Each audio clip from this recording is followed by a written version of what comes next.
fucking love you, internet. You're so sick. All right, we're going to see if we can do this again because one of my computer... I guess one of the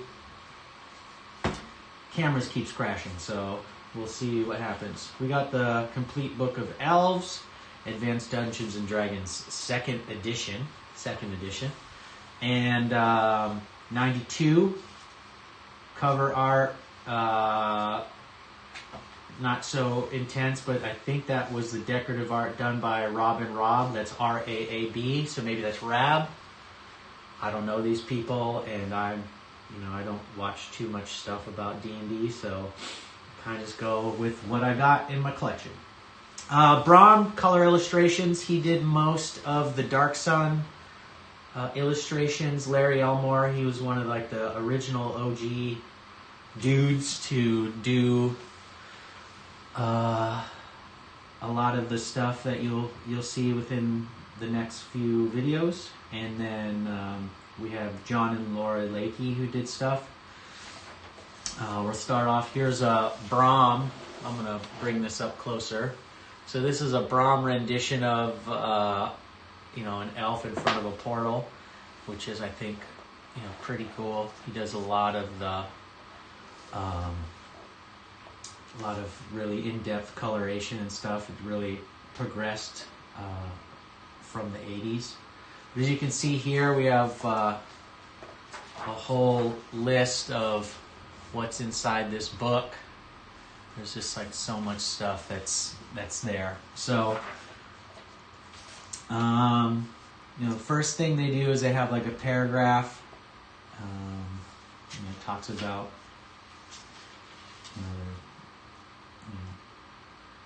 it's like a little quote or whatever. They give you a little intro. Here they have a list of other complete handbooks. Complete Fighter's Handbook. They have the Complete Thieves Handbook. One for priests, wizards, psionicists, or it's the Psionics Handbook. They have one for dwarves. They have one for bards. I'm assuming after this release date, 92, they came out with a Necromancer's one. They had one for Vikings. They have like the green series. They have like the like blue cover series, which I think is pretty cool. Let's read the important note together. Anyone using this book should be aware that it is designed for use with AD&D 2nd Edition. References to the Player's Handbook and the Dungeon Master's Guide refer to the AD&D 2nd Edition books. Those using older books must consult the index of the 1st edition books to find the subjects mentioned and ignore the page numbers mentioned herein. So they want you to reference AD&D 2nd edition. They're going to talk about the creation of elves. Here you have, like a historical quote from somebody in the AD&D setting, Larian Songshine, who was a priest of Coralon Lorathian. There's another piece of art in here, which I will come hither to the camera so you guys can see. You can see that elves are pretty tight. We'll read a paragraph. Why don't we do that? In the subject of elven mythology, the gods have strangely little to say, leaving one to ponder as it may be. The elves believe that their religion is closer to actual history than are the religions of other races. There may be some truths in this belief. Where did I go? Since the elves have such long lifespan with memories to match, they have far fewer generations between their creation and the present day. Thus they claim there has been far less dilution of the truth. Unlike the other stories, they state, the Elven Chronicle is pure. One thing about elves, which I'm sure a lot of people know, especially with movies and stuff, is that elves live a long, long time. This goes on to mention some other stuff. They have quotes from, other people in here, or people within the realm. Talk about the god Grumsh. Here, I'm going to bring this closer, is they have the elven, it's like the tree or whatever. creation of the world, which is pretty interesting.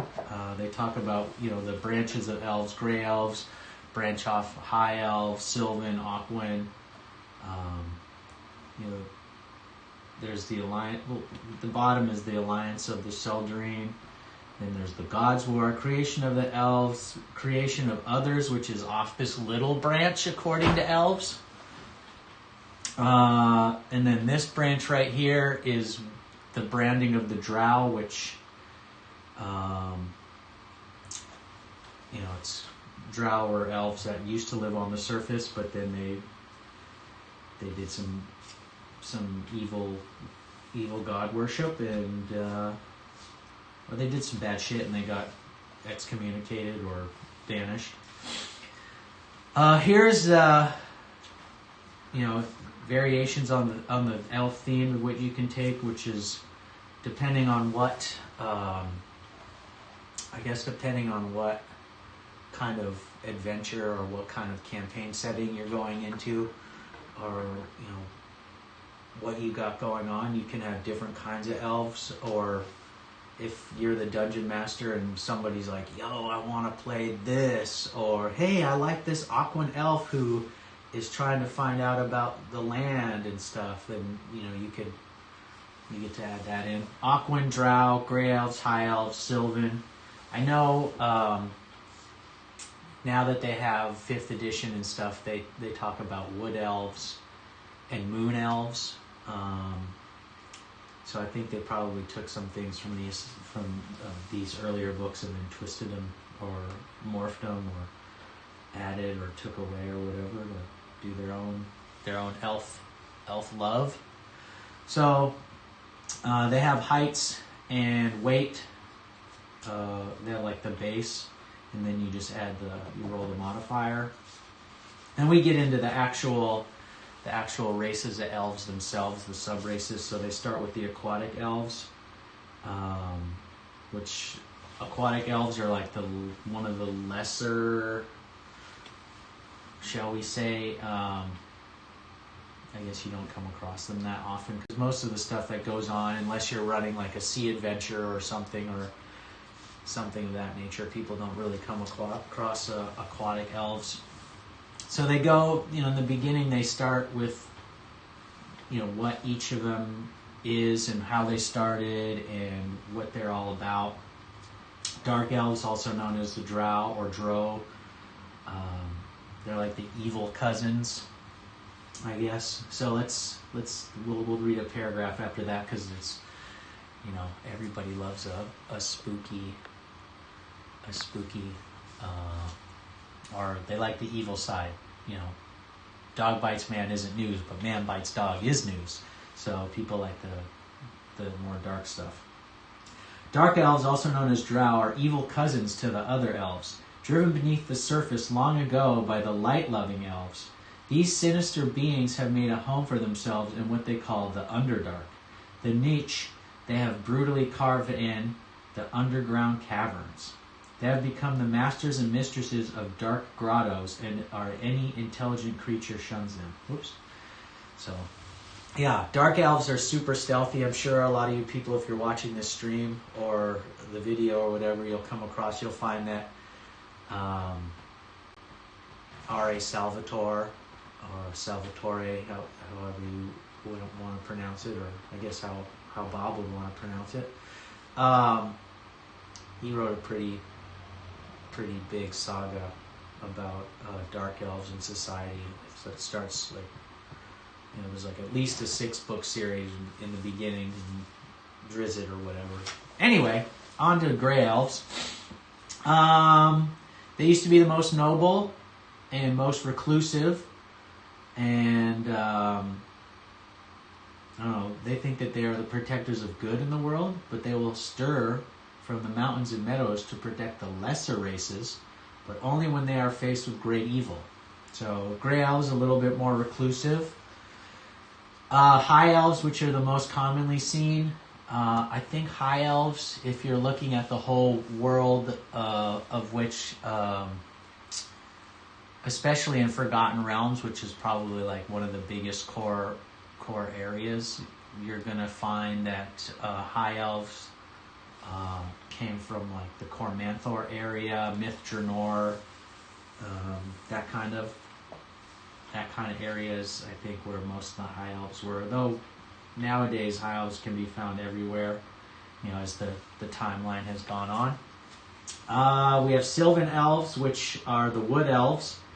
So, assuming that they took the Sylvan elf and then brought that to 5th edition and then ended up calling that just wood elves. I'm not sure which one moon elves would be, but let's read this paragraph for you little guys. Same stock as other elves, they are far more primitive than their kin. Their lives are geared toward the simple matter of survival in the woodlands rather than enjoyment. Yet Sylvan elves find that this life, more than anything else, gives them their greatest pleasure. Not for them the sophistication of art and delicate music. They prefer a simpler life. Their music is that of wind through leaves, the howl of wolves, and cry of birds. Their art in the form of tattoos is inspired by ever-changing cycle of the seasons. So yeah, if you want to be tatted up, got some sick ink. I'm not sure any elves would go up to the other elves and say, yo, I just got zapped, or, sick tribal bro. Tight. Anyway, we got half elves. Half elves are pretty tight. They get the benefit of being a little bit more in tune with the human races, as well as they're more worldly, or whatever you want to call it. They seem to get along with everybody, especially because they're kind of like a in between. Then they go on to talk here of the different campaigns. So Al-Qadim, Dark Sun. The elves in Dark Sun are very, very different compared to what you would think. I think in Forgotten Realms, elves are kind of like more Lord of the Rings style, like you would think of those elves like that. Where Dark Sun, they're like tall, lanky runners in the desert. Dark Sun's like all desert. Dragonlance, Forgotten Realms, they talk about. Greyhawk, which was one of the first campaign worlds before. Forgotten Realms is the biggest by now, but Greyhawk was the original.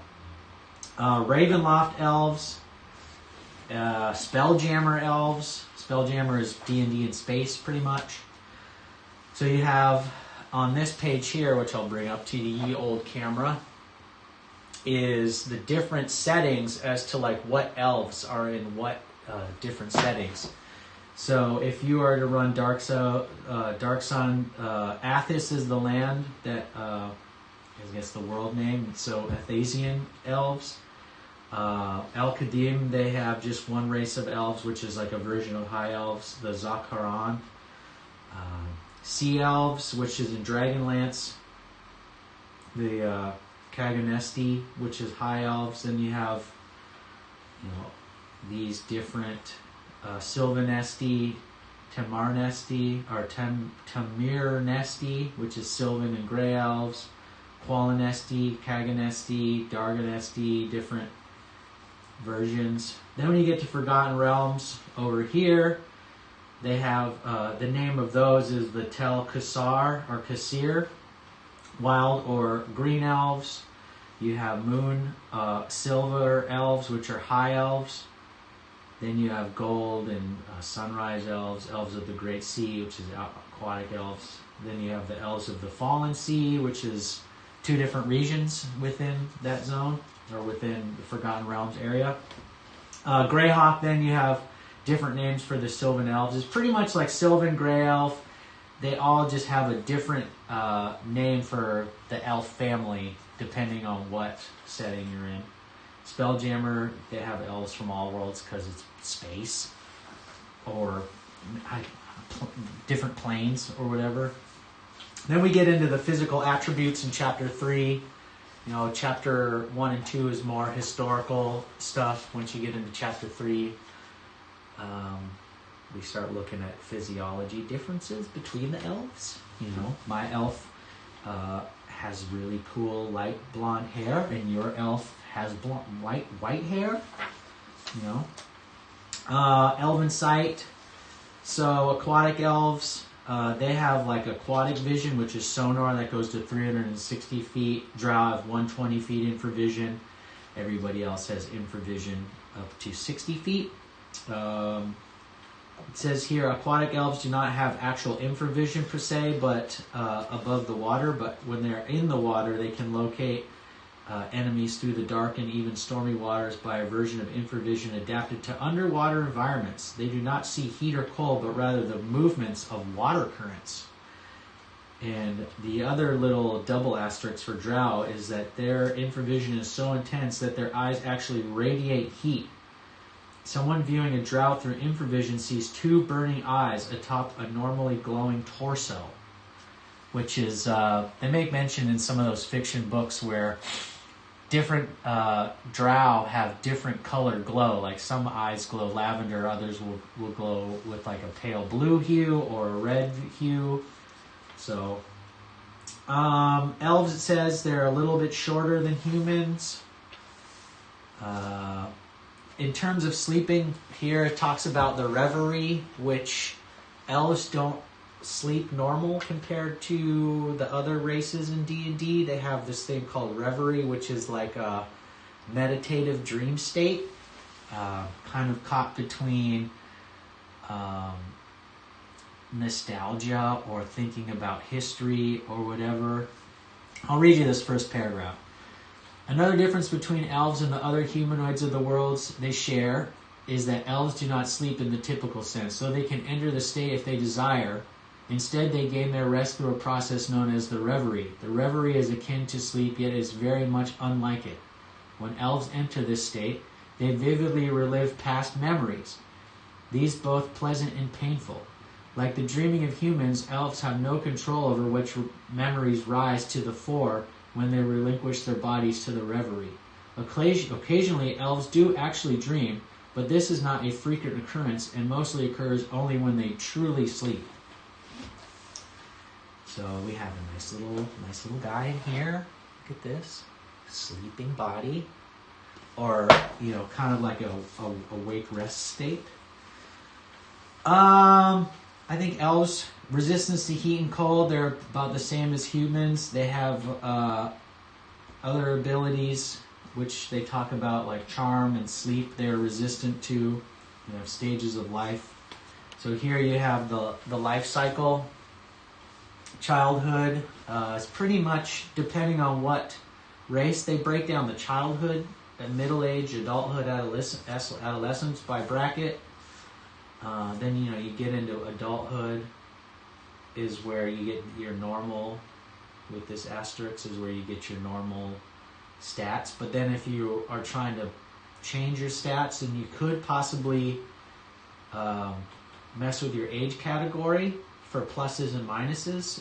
So if you're making a character and let's say you wanted to have a really powerful wisdom stat or whatever, you could take older age. You get a plus to wisdom and intelligence.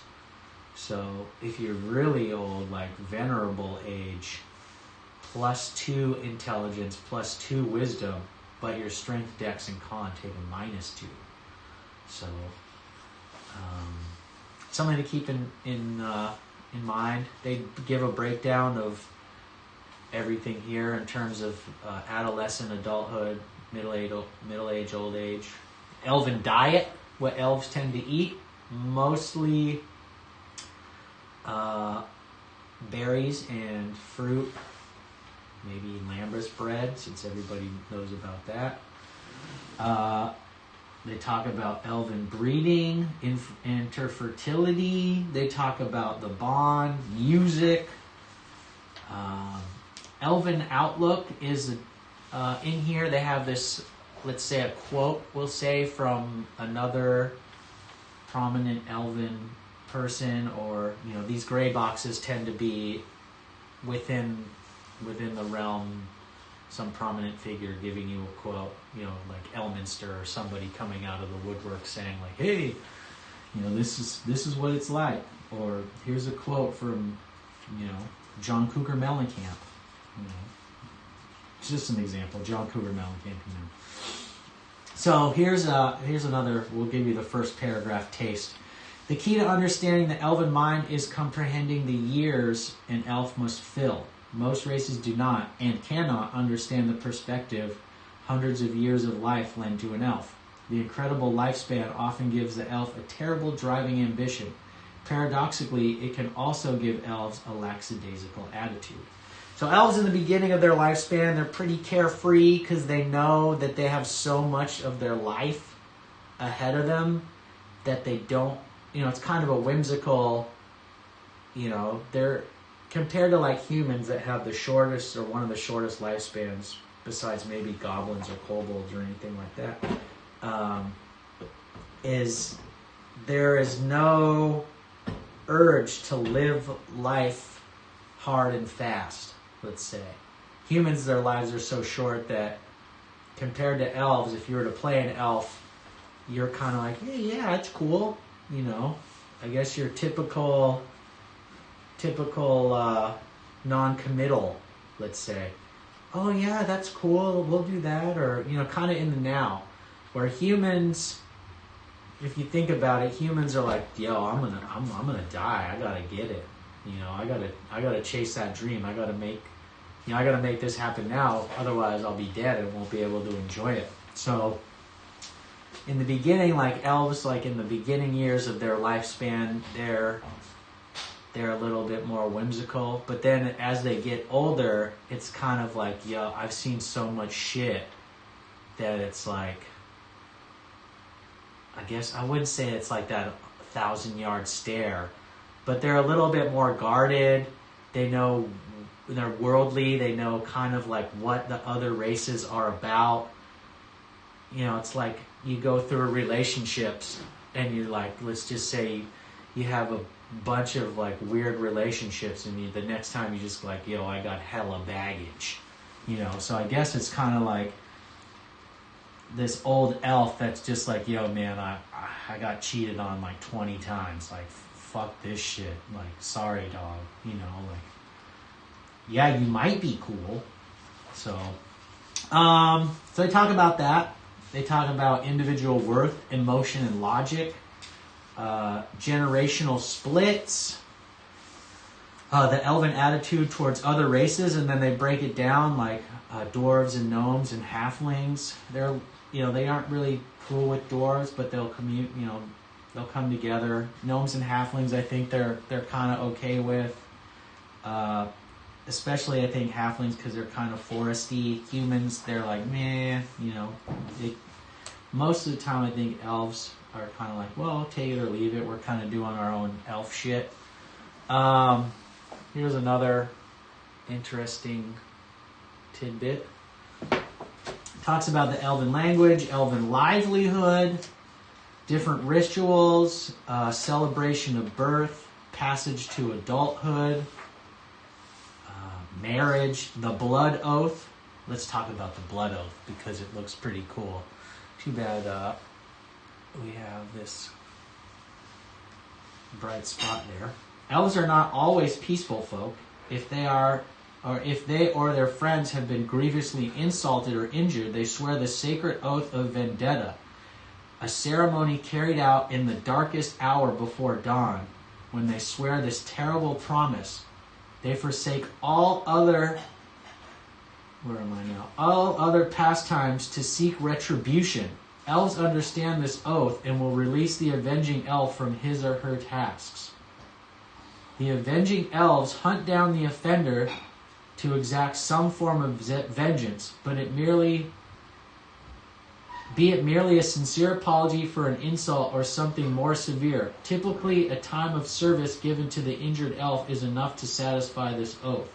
However, there are occasions when nothing less than death will satisfy the demand of the blood oath. Which is kind of cool. I mean, it's like a pact that, you know, what'd you say about my mama? You know, then it's kind of like you got to say you're sorry, or like, you know, my bad, or oh fuck, I fucked up, oh man, oh fuck, I'm sorry. So then they have they have the blood oath, so you got to make sure not to fuck up with an elf, or you might have to tell them you're sorry or something. There's Elven Holy Days, which Yeartide, Fairy Luck, Spring Rite, Age Long, Fall Rite. They have Elven Myths, one of them, which is the legend of, well, this is a long last name, Fiona Castletonera, which has a lot of double letters, 2 L's, 2 R's, kind of neat. Jarsal and the Tree Ant, Halamath's Pride. They also, at the end is the moral, so true love transcends race and sometimes even species, which means I'm assuming that this person, Jarsali, maybe likes wood, likes the hardwood. Halamath's Pride, which is obsession, destroys everything. They have Harnavel Kolana, which that little moral is suffer not the vanity of others. Then they have Kelestis, which is the moral for this one is love of creation is the element of perfection. Patience and love of creation are the permanence of perfection. Which, considering you're already in chapter 7 and you haven't even gotten to any of the kits that they provide, or the very subclasses that you can take, or variations of multi-classing put into a package. So you're now in chapter 7. It talks about the death of elves. It has another little box here, which is kind of cool. Accidental or violent death. I didn't see that. Let's read a paragraph. Seemingly unlike many other races in the world, elves try to avoid violence. Their actions are typically more cautious, despite the fact that they seem impetuous. This is more true of older elves than younger ones. When embarking on a course of action, elves remind themselves that it could be their last. This has sobering effect on even hot-headed elves. Elves live long enough that they don't want to risk their lives on an insignificant issue. Only truly earth-shattering events and dire emergencies will stir older elves from their retreats in the forests or mountains. Nothing less will entice them to risk their lives. Although they are not cowards, they have no desire to lose a life for something petty. Yeah, I guess if you think about it, elves live so long, he's like, I got this long lifespan. Why shorten it to this much? Because, I want to punch this boar in the head or whatever. I mean, I'm throwing out some real wild things, but yeah, life is precious to elves, so why mess with that? And they talk about, they go on to give other stuff, but I don't want to ruin that for anybody. So maybe we'll read another paragraph because some people might not have this book, and we'll see how things go as videos progress.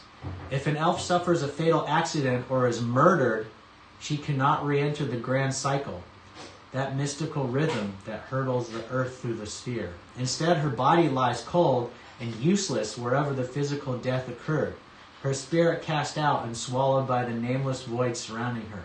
If her body is returned to the land of her birth, the story is another matter. Only then can the elf's death once again have meaning, for there her physical form can contribute to the well-being of the world, nourishing the plants and animals of her birthland.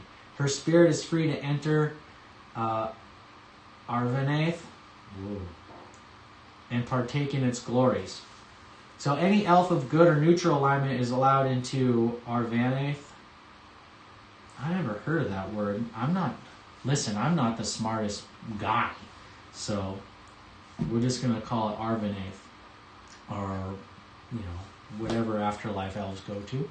Even drow so aligned are welcomed and allowed to share in the beauties and spirit of magical elfland. And in magical elfland, subrace is not important as long as the soul is good or neutral.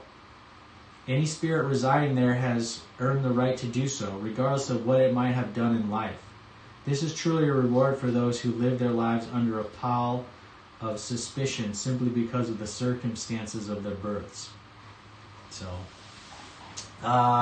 they go on to funeral ceremonies. They have a whole chapter on elven dwellings and the different dwellings of the different races. Gray elves, high elves, sylvan elves. They have this tight-ass picture of some regular elves out on the open sea.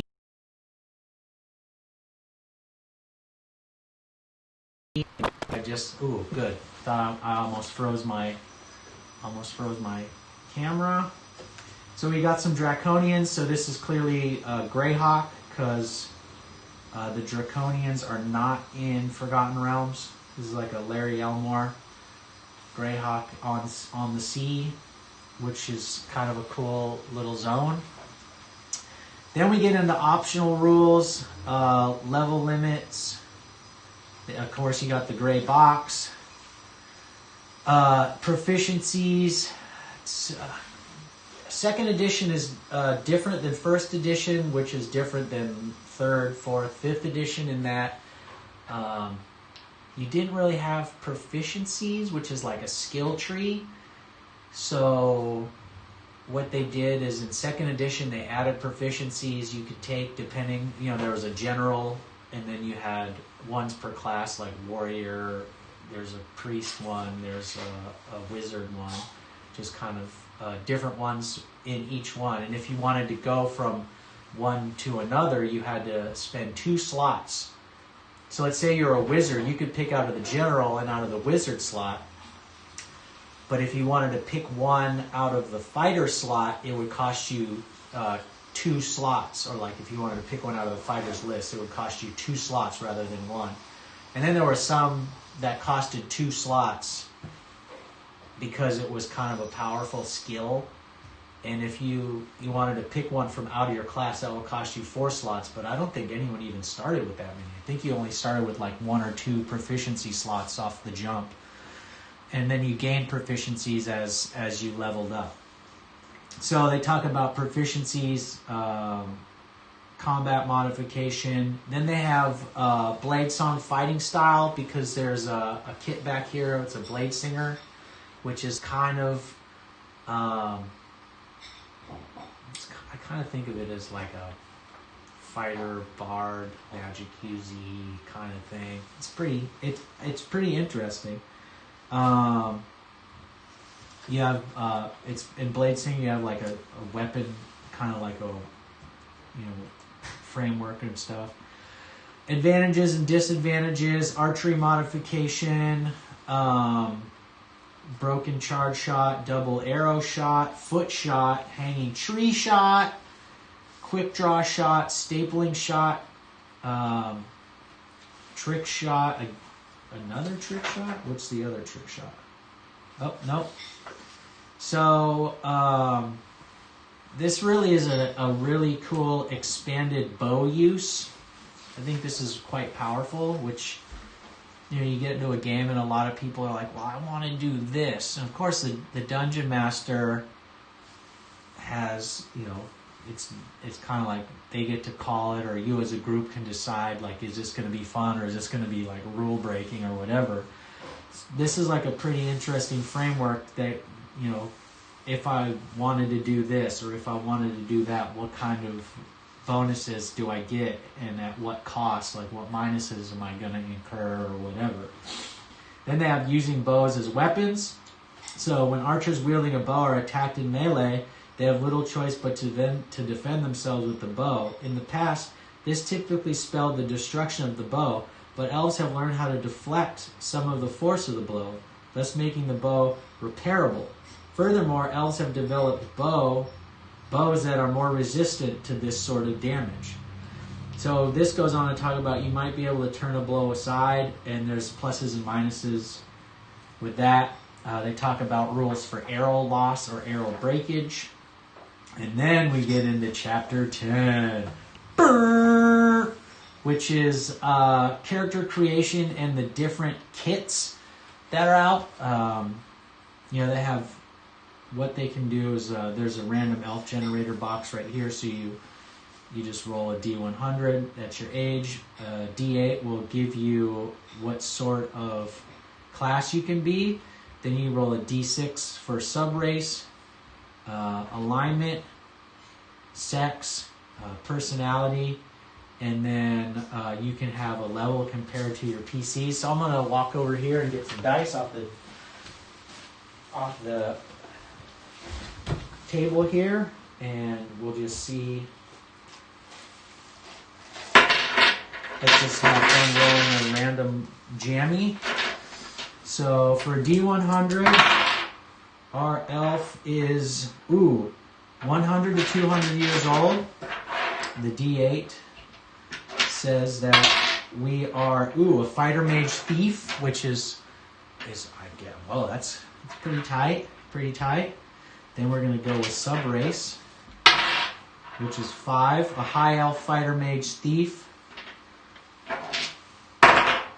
14 says we're neutral evil, which it would be very difficult in a campaign, but maybe this is an NPC generator. Female, and the personality is 3, haughty. So it's kind of like an evil elf that, they're kind of like, yo, I'm the shit. Like, it's kind of like somebody doing this with their camera all the time, like, I'm the best. Anyway, real easy, random elf generator. I just rolled one up. You can flesh it out.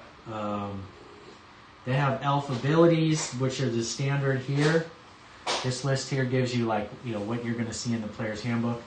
Then here's different sub-race tweaks that are going to be in there.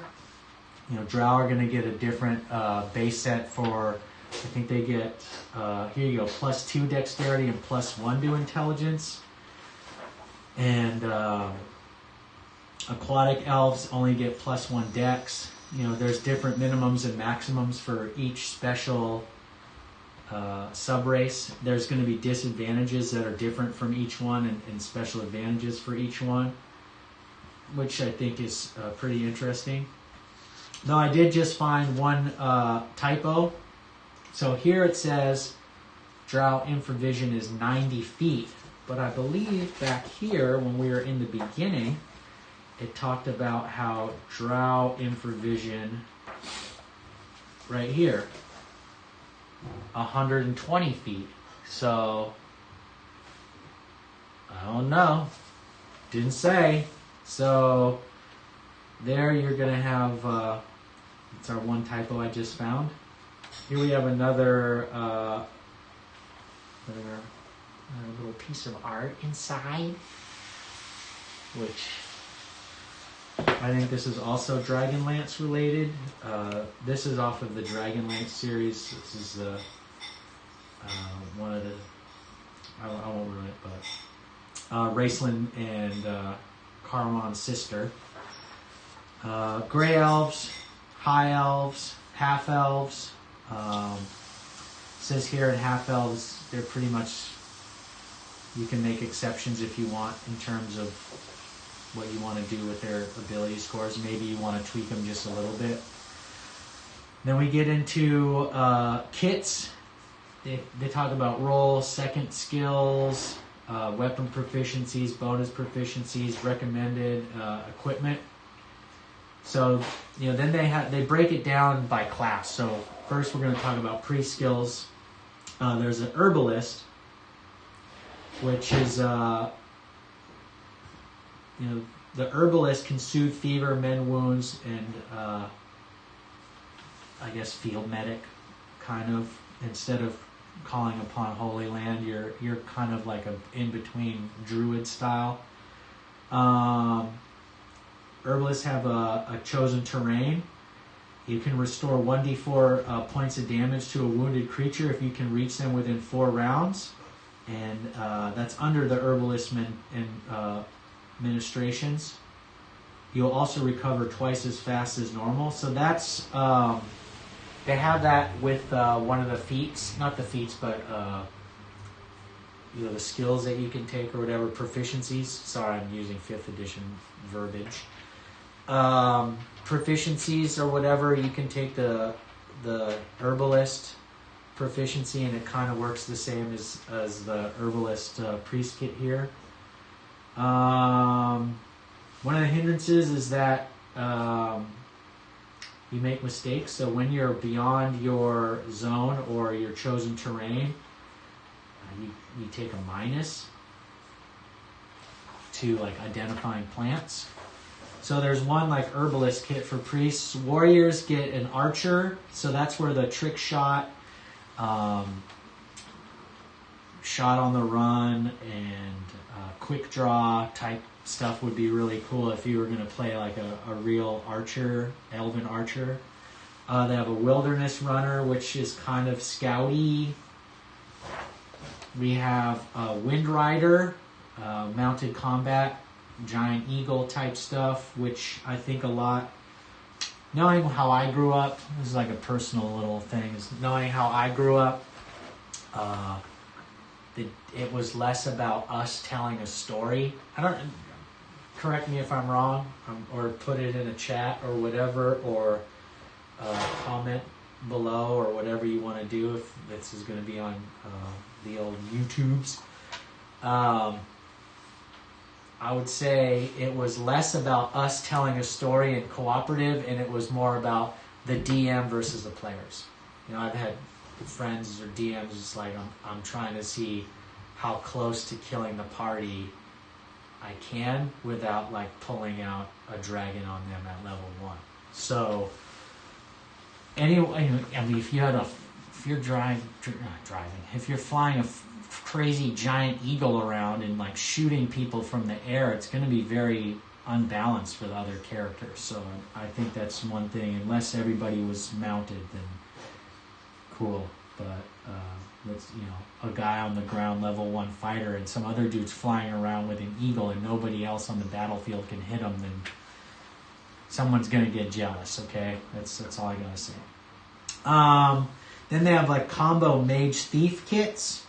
They have the elven minstrel, which is kind of like a bard. They even reference it's in the bard's handbook, so maybe we'll do that next. Spell filcher, which is adept at breaking into wizards' domiciles to purloin magical goods, particularly spell books and rare spell components. Through a strange inner talent, the spell filcher has an amazing ability. So that's kind of cool. Like you're a specialized mage thief, so you can steal shit from people. Fighter mage kits, the Blade Singer, I really like. I think it's kind of one of the quintessential like special things for elves. Is like Blade Singer is like one of the more known things, and you bond with a weapon, and I don't know, something about that really speaks to me. Fucking love you, man. There's that. They have I think that's the only one. Yeah, there's only Blade Singer in here in terms of like fighter mage. So yeah, they have variations in like newer editions, like 5th edition and stuff like that. So wizards, war wizard, and then fighter thief kits. It's like a huntsman. It's like more of like stealth related hunting, kind of like a ranger. Then they have like a fighter mage thief kit, which is a collector. And these are all optional, of course. It's like, you want to make a fighter mage thief that's just straight out of the player's handbook, fine. But this is kind of like, ooh, I want to add some flavor. I want to have like a little bit of an edge, but you're going to take some hindrances on. No good deed goes unpunished. Then you go on. There's a kit for any class. So every elf has the compatibility to achieve some of the same ends, although in different ways. The following is a class-wide kit that any elf can take, regardless of a profession, class, or multi-class combination. Undead Slayer. The elves loathe the undead. It is only logical that they develop methods to combat the undead menace. whether they stay behind to protect elf homes from ravening undead, or actively seek out the unliving to destroy them in their foul nests. The undead slayers learn all they can about their wretched foes. So this would be actually, that would be cool. Like, you could be a fighter that was an undead slayer, or you could be a wizard that was an undead slayer, or a thief, you know, because some undeads, like liches, have a lot of traps in their lairs or whatever. So you could tailor this undead slayer to anything you wanted. Then we get into specific elven equipment. Fey wine, elven harp, honey leather, sashling, you know, elven bow, you know, arrows, which are quite useful. It says so right here in parentheses. Very useful. Elven plate armor, you know, the differences. They also have magic, which has elf spells, which are like a new spell list. They, you know, they go on to put all these books from, or all the spells. They later on they have just like a spell compendium that had come out with all the spells from different books. They did the same thing for the Complete Book of Magic Items, which was a 4-volume series or more. I know that there is 4, but I think volume 4 only goes to like T or W or something from what I remember. Anyway, those are like all compiled magic items from all these different handbooks and from different, from like Dragon Magazine and stuff. So you get all these lists of items, and then at the very end, you get, we talk about artificial limbs, which I don't think, you know, I've run into that a few times. I'm actually in a 5th edition campaign, and this woman talking about elves. This is a good story. So I'm in a campaign, and in part of the campaign we ran into some drow, and we had a tiefling in our party, and she was lucky because these drow were like, they thought that because she was a tiefling, she was in league with some devils, and they're like, well, we have this pact, and like, how's the pact going, and like, do you know? And our character fucked with these drow, and typical drow are like, you know, unfuckwithable, I guess you would say, and they cut her hand off, and she was super bummed. The like woman playing this character was super bummed, but it was her own fault because she was trying to fuck with them without really knowing what drow were about. If she knew that drow were, you know, pretty evil, narcissistic, haughty, or whatever, she probably would have taken a different line. But she got her hand cut off, and this artificial limb section might actually be cool. I might end up sending that to somebody, so that's pretty rad. Then you go into talking about campaigns and different campaigns and what's going on, depending on what realm or world you're in. So possible conflicts. Of course, these books came out, you know, the timeline for D&D is like so far advanced right now that these are more of like historical reactions, or you could have like alternate reality style. You know, there's, you know, what they would say is canon, and so you can talk about possible conflicts that you have, and it can just be like, oh, this happened during this time. There's this rad black and white fight between surface elves and drow elves, which I think is pretty cool. It's like a full-on slugfest. And the elf campaign, human campaign, dwarf campaign, evil world campaign, and then aquatic world, outcast campaign. Let's talk about that. It seems like it's one of those like pretty cool ones. Everyone knows how most elves feel about half-elves, but how do they feel about the parents of half-elves, especially those who willingly created their children? What about those elves who disregard the few elven laws, preferring to make their own way in life? It's like different ways that you can go about. At the end, they have an appendix They also have the Winged Elf, which I don't think is a playable race.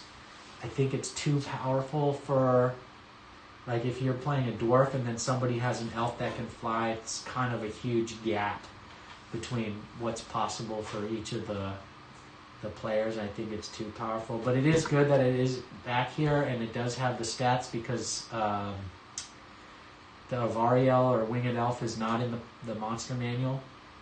So that's, I don't think it's even in Monster Manual 2. So that's pretty beneficial.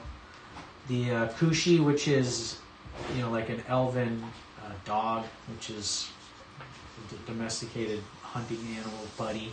And you can also photocopy all of these different character sheets out for depending on what kit you're using, which I think is super helpful. I've known people to have cut these out. I personally don't want to cut these out. And with the power of the internets, I'm sure you could find these on the internet now, but this book does have those. Then you have this great thing in the back. Hopefully I wasn't just doing all this over here. You know, I probably should have a different setup. But all in all, I really like this book. I was at Gen Con one year, and they talked about how they're kind of, for some reason, somebody was embarrassed that they wrote this.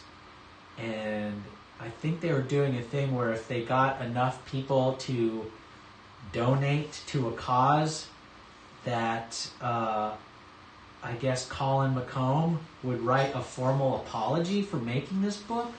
And I mean, I don't think that was a joke. It might, you know, it was probably done in like a jokey manner. But this is actually pretty cool. I like this book. Like, if you don't have many books and you're super deep into the elf game, this is really, really fun. I think especially because of the arrow trick shot type stuff, which your dungeon master hopefully will allow or might not allow, but depending, at least it's a framework for, you know, I shoot, boom. Oh, can I shoot that out of his hand? Oh, well, you know, it's kind of like, it gives you some framework, because I think a lot of times people, the not knowing is, I think, what's more difficult. If you know a rule and you decide you want to go with the rule, cool. But if you don't know a rule, I think people are less apt to make up a rule. Especially if it's kind of like a group effort. It's not just like the dungeon master is God. I think a lot of times in the game it's, you know, the dungeon master and the group are like, well, can we have this rule? So I think that's a really good framework.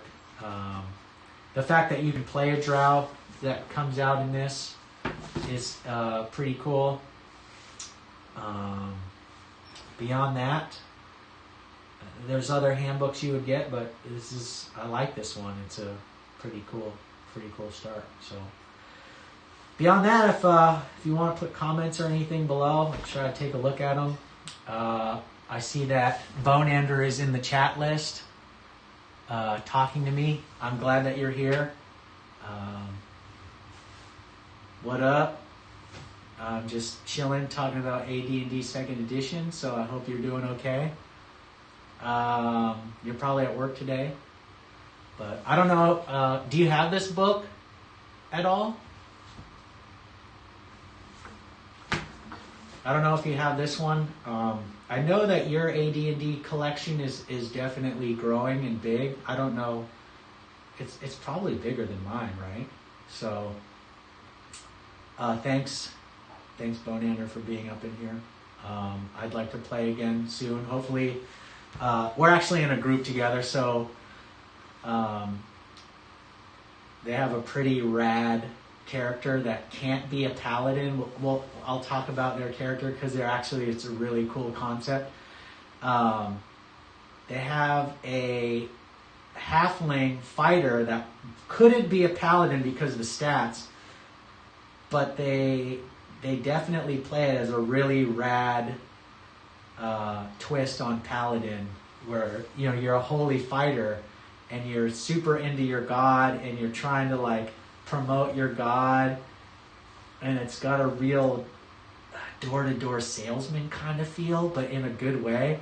But they also have like the craziest luck where it's just kind of like goofy bad luck, like Charlie Brown style. I think about it as like the ball gets, Lucy pulls the ball away from Charlie Brown when he tries to kick the ball, and that's the character is Ernst. So I feel like Ernst just gets the short end of the stick. So anyway, I think I'm done. We went through the book. As things go, I'll try to keep doing these throughout I'll probably try to do one once a week.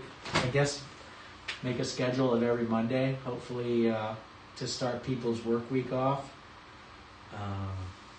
If anyone has any ones they want me to do, that's cool. But if you have comments below and you want to talk about anything, once I put this up onto the old YouTubes, the internets, so D&D Monday. So thanks everybody who came. I'm going to get a different microphone set up. Another D&D player that I'm with, Jen. I think I'm going to have her and her man's Richard help me make a computer. So, yeah, I'm going to maybe have a different setup so that this really tight microphone will work. Anyway, thanks for popping in. Look at, it's not Bonander, it's Jan Pretzels.